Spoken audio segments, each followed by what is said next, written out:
You guys have been begging for a video on what to look for when buying a Toyota. Today we're going to take care of that and answer those questions for you. Let's get started.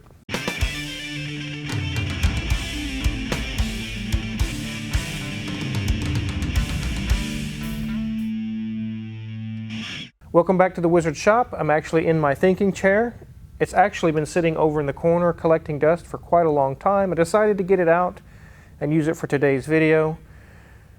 Because Toyotas are not really known for major disastrous problems like Northstar head gaskets, Subaru head gaskets, GM 3.6 timing chains, Toyotas do have some issues here or there, but they're not like known around the globe massive failures. They do have some issues, but again, not massive failures. So this video is going to be some things to look for really on any car. You're looking to buy any car. But it'll have a twist with some tips for Toyotas, some common things to look for, especially in the engine area. Now, I know some of you will say during this video, well, anybody could use that on any car. That's correct. That's just the thing with Toyotas. I don't really know a whole lot of things that could be wrong, like I just mentioned, the catastrophic failures to look for. There just really aren't a whole lot. So today I have 5 areas or 5 things you should really look into when looking into a Toyota. Before you go on a road test, before you start driving, you shouldn't drive the vehicle yet. The first thing you should jump into is the interior and kind of work your way out. When you first sit into the interior, one of the things you should look for is the dash.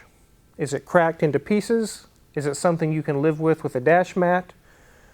Or if you expect it to be immaculate, is it nice and crack-free and shiny and clean? Or is it also some cars can have the actual material actually starting to buckle, like melt?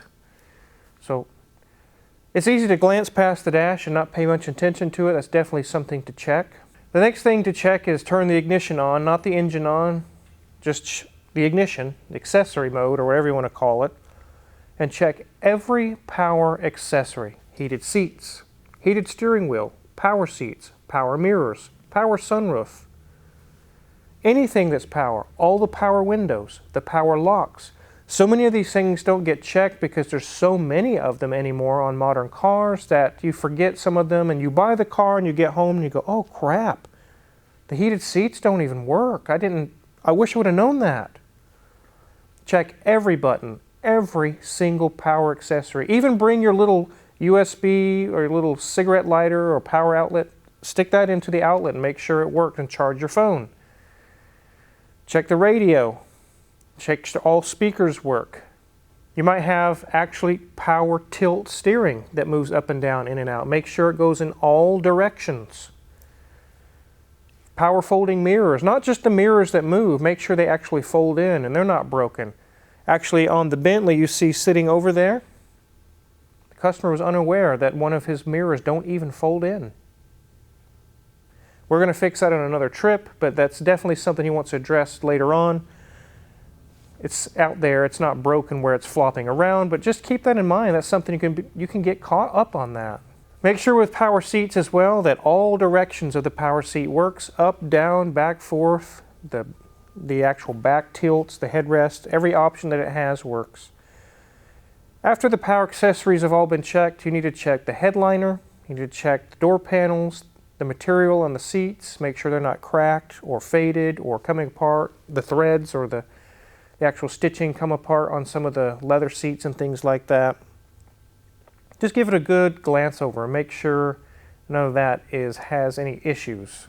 And the last thing in the interior that I've got burned on almost on every single car, especially when you buy from a used car lot, the floor mats. They're almost never there.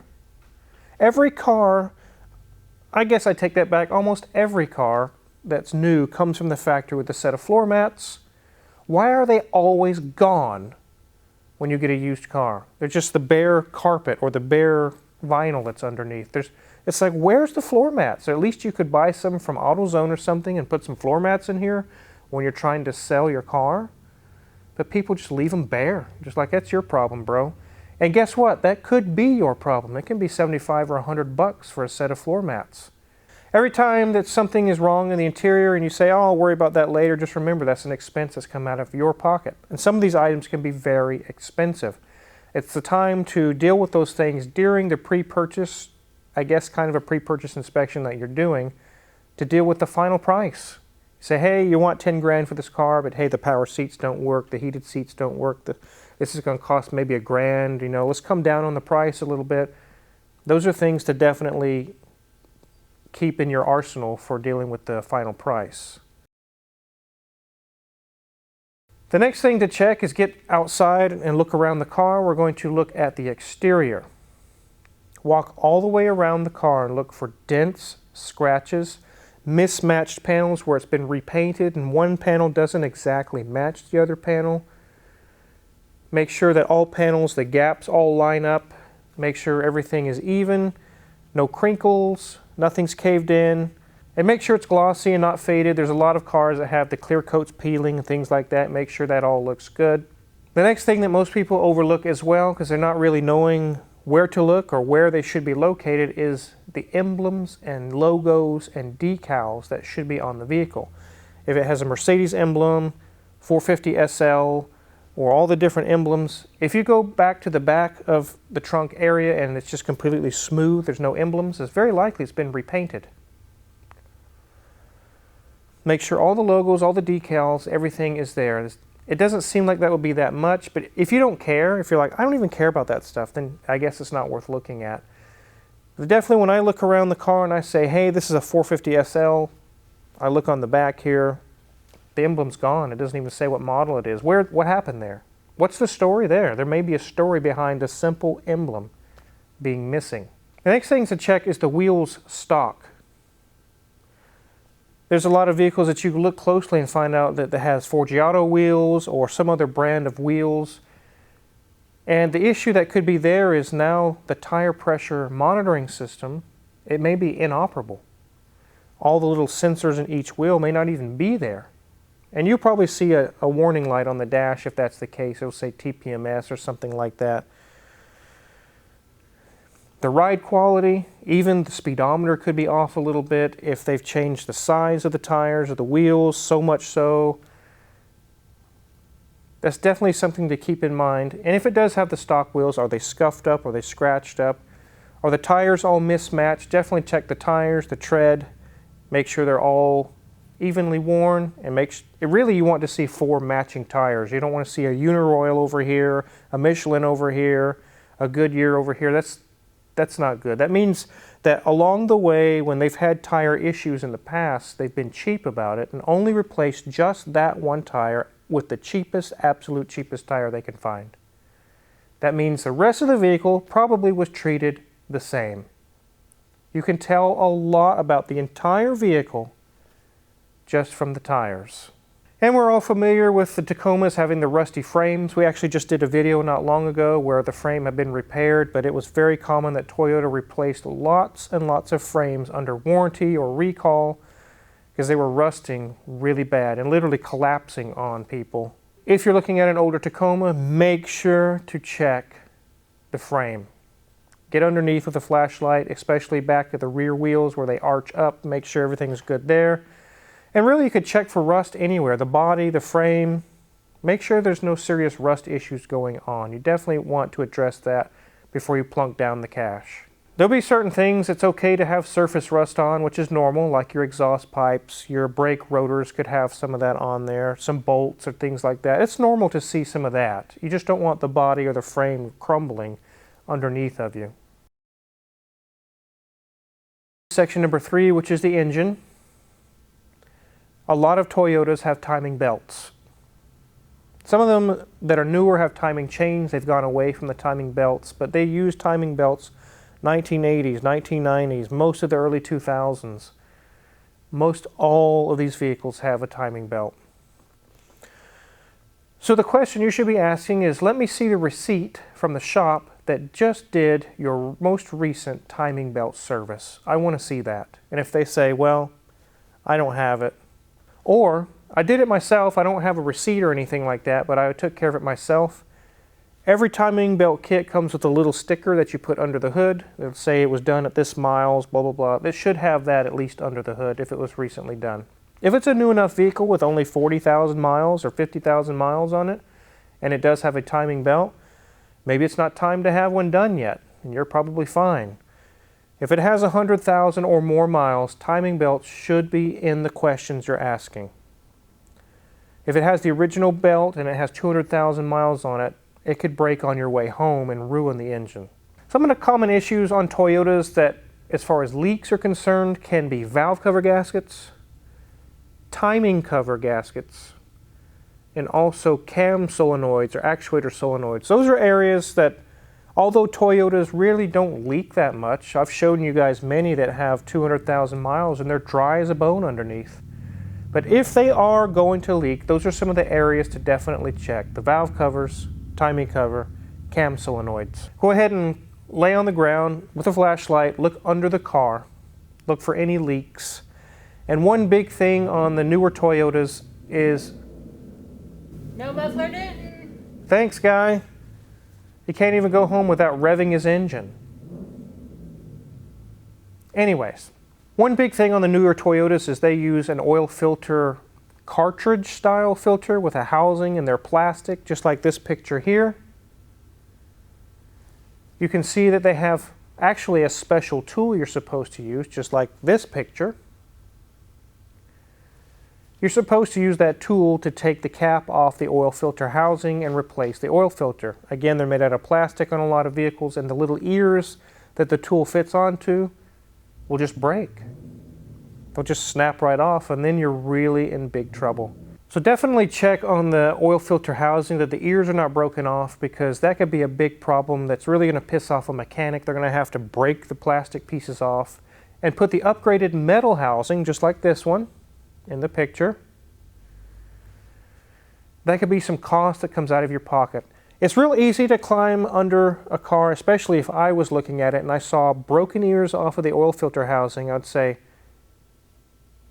that's $300 off the price of this vehicle, because I'm going to have to pay a mechanic.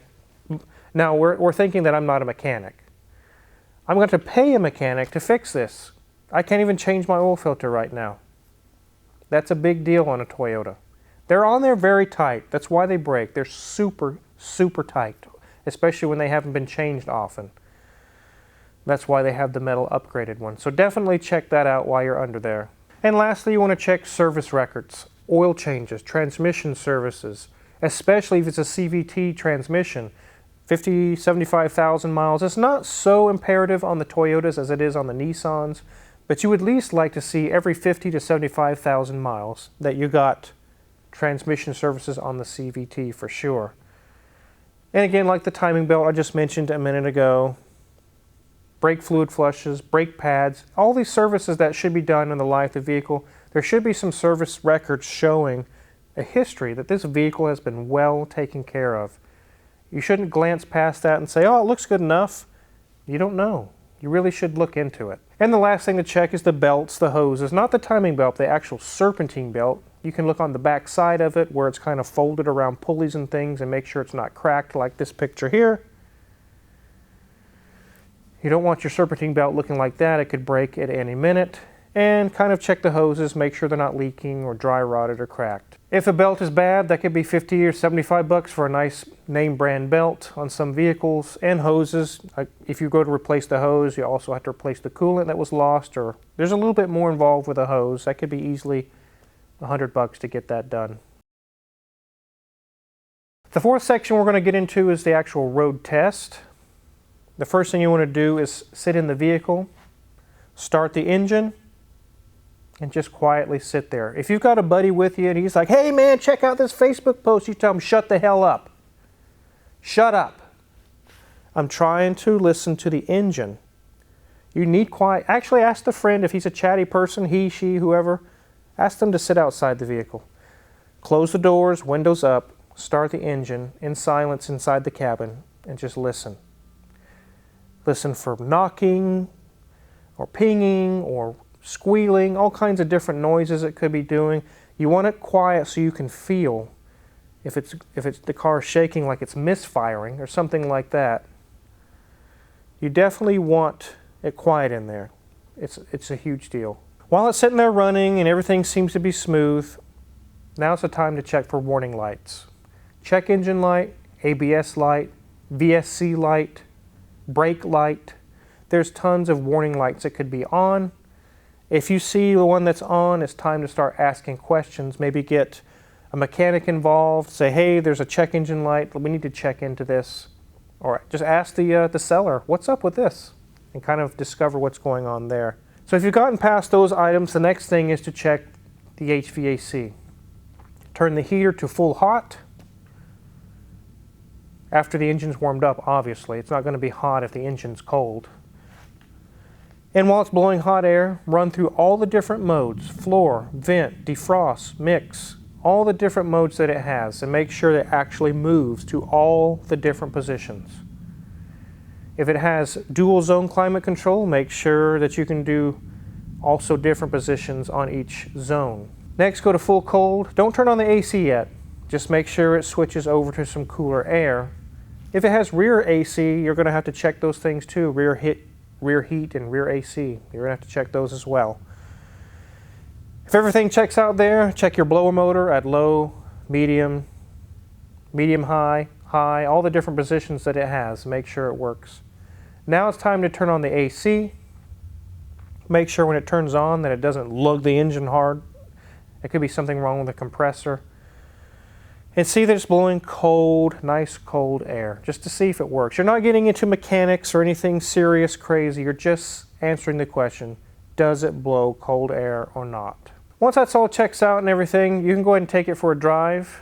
Put it into gear, make sure it's quietly, smoothly goes into gear. It shouldn't kind of lurch or go clunk into gear. That means something's loose, something's wrong.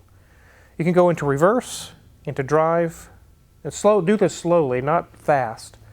Reverse drive back and forth and see if it clunks really loudly. If everything's good there, now we're ready to get on the road. Make sure it steers straight. If there's no one else around, no pedestrians, no bicyclists, no other cars, no infant babies walking across the road or crawling across the road. Who tells their kids to play in the street? I don't know. You don't know. Who knows? You never know. All joking aside, guys, we've heard stories of a baby got out, crawled across the street and tragically got ran over. Those things have happened. So, okay, back to the car issues here. If there's no one else around, then you can let off your hands off the steering wheel just for a few seconds, not for 5 or 10 minutes. And keep your hands close. Don't put your hands down by your side. And just see, does it veer off to the right or veer off to the left real hard? It could be something with the alignment wrong. It could be it was in an accident, something along those lines. If it stays straight, make sure the steering wheel is not doing something like shaking like this. It could be a bent wheel. It could be out of balance wheel, something like that going on. If that checks out good, when you're about to come to a stop, do several stops that are very gentle, very gradual pressure as you come to a stop, because what you're feeling for is the car doing this while you're coming to a stop. There should be zero movement when you come to a stop. It shouldn't veer to the left or veer to the right. It should stay straight and be a nice progressive smooth stop. And it should do so silently without squealing or grinding or anything like that. Listen for noises. If it's pulsating, that means the rotors are warped. They need to be resurfaced or possibly replaced. That means a brake service is in your future. If it makes a really high pitch, like beep, really loud, that means the pads are probably worn down to the squeakers. Is actually supposed to make noise to let you know the pads are thin. And if you hear like grinding, that means it's down to metal. This person has been running their brakes all the way down to metal, which means probably the rest of the car has not been maintained. And if you do hear the grinding noise I just made, turn the car around and very gingerly go back to where you were and park the car and hand them the keys and say, no thanks, I don't want your car. If you're driving down to metal on your brakes, which is dangerous, that means you probably have been letting tons of other things go on this car. I walk away. And lastly, if everything else checks out on your cruise, make sure that works as well. The cruise control. Set it and make sure it maintains its speed. Do one increment up, an increment down, cancel, do all the different selections that you can do and make sure that they all work. When you arrive back, it's a good time to check all of your lights, headlights, turn signals, brake lights, tag lights, park lights, all these different bulbs, make sure they work. And while you're sitting there, you can look at all the glass, make sure there's no cracked glass anywhere, which you could have checked also while you were doing the look around, but in case you forgot, check for all the glass, make sure it's not cracked.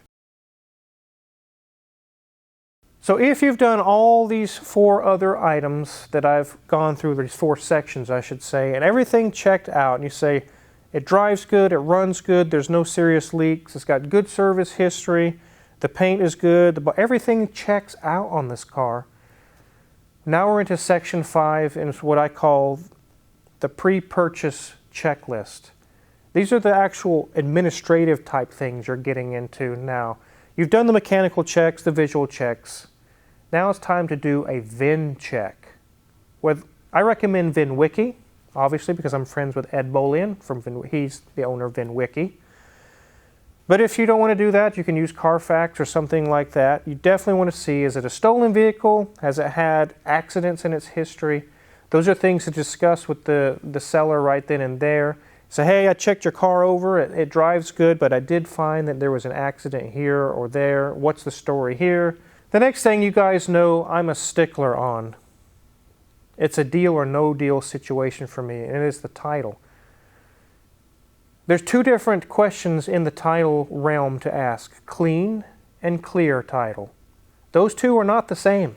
A clean title means there's no branding on the title. It'll actually say on the title, salvage, or flood damage, or rebuilder, or non-highway or off-highway only. Just 3 or 4 words can be the difference between, yes, you can register this car, or the tag office can say, this car is not legal to be on the road ever for the rest of its life, and you just got scammed hard. The second thing to deal with titles is it a clear title, not a clean title. The clean part's separate. Clear title means, is there any bank liens? Does it say on the actual title, lien holder, Bank of America? Or it could say lien holder, Omega Auto Clinic, because they didn't pay their bill and I had to go out and get a lien against their car, and they're not allowed legally to even sell their car until they pay me first. I've actually never had to do that, but it can happen. A shop can put a lien on you and screw you up pretty hard if you don't pay your bill, which they're not screwing you over. You probably screwed them over if they're going to put a lien on your vehicle. But keep that in mind, that it could be not a bank. It could be someone else. It could be a shop. And make sure that the owner is signing. If the title says Susan Myers, make sure that the person selling you the vehicle is not John Smith. If it says Susan Myers on the title, it needs to be Susan Myers standing there, and so that person can sign the title. Sometimes you can get a seller saying, hey, I'm selling this for my brother. Maybe that's fine, but the brother needs to be there to sign the title. And once you've checked over the car and everything's checked out, really the first question you should ask is, can I see the title? Is it even present? There's been many times that me and Mrs. Wizard have gone to look at a vehicle. Where's the title? Oh, I actually don't have it. I lost it. Oh, I got a title loan against my car. They got my title. Okay, then the deal's off. You guys have heard me say this 100 times. We've made over 500 videos. And there's many different videos that I've said, no title, no deal. If you say, well, I don't have the title, then I'll say, then I don't have a buy for you today. I'm not buying your car. See ya. Call me when you got the title. We'll work this out again. As of today, there will be no sale. I've been through enough hoops with titles and stuff that I'm just not going down that road. I really don't have time for that. So they got the title. Everything checks out. Everything looks good. The VinWiki report looks good. Here's something that most people don't think about. How many keys does the car come with? Oh, I only got one, bro. If it's a security key, if it's a key on that Bentley right over there, it could cost you $1,000 for another key. If it was Mrs. Wizard's Maserati Levante, you have to get that programmed at the dealership.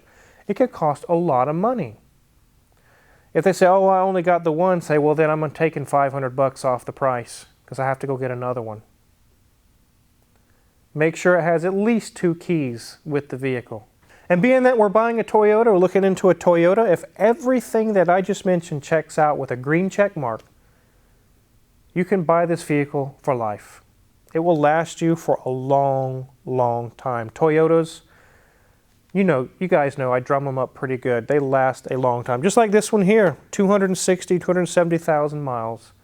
We had to fix a few small things on it, and it's back on the road. It's driving like a new vehicle. Even Danielson, who worked on it, he said, you know what, Car Wizard, I think I might actually look for one of these older 4Runners. They're not so expensive, and this many miles on it, and it drives like it only has 80,000 miles on it.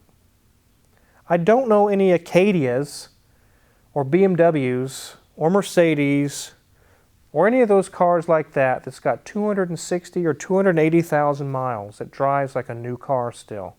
That's a hallmark of Toyota. And everything I just mentioned is exactly why I own this Toyota FJ Cruiser. I finally entered the point in life, it's like, I want my daily car to just not be broken all the time. Now, I did buy it with a few small issues. Right now we're putting a new wiper motor on it. It had some issues with the wiper motor. You can see that the cowl's missing. And it's back on the road. This thing drives so good and so nice. I really, really like this vehicle.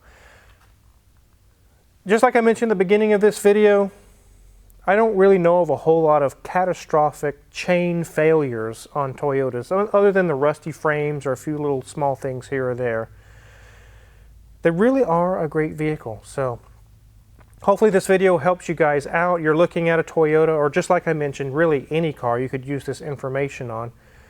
You could write yourself a checklist. You could literally save yourself thousands of dollars or major headaches with title issues just by watching this video. It can be that informative and useful for you. I've been through all the hoops, I've made all the mistakes, so I can tell you from experience how to save you some trouble in buying a car. If you're curious what kind of tools we're actually using on this vehicle, or really on any of the vehicles in here, check my Amazon affiliates, link in the description below. We get a small cut and we really appreciate it. Make sure to hit the subscribe button because summertime is coming, which means we're going to start working on the bus. And there'll be some bus videos for you guys. Thanks for watching.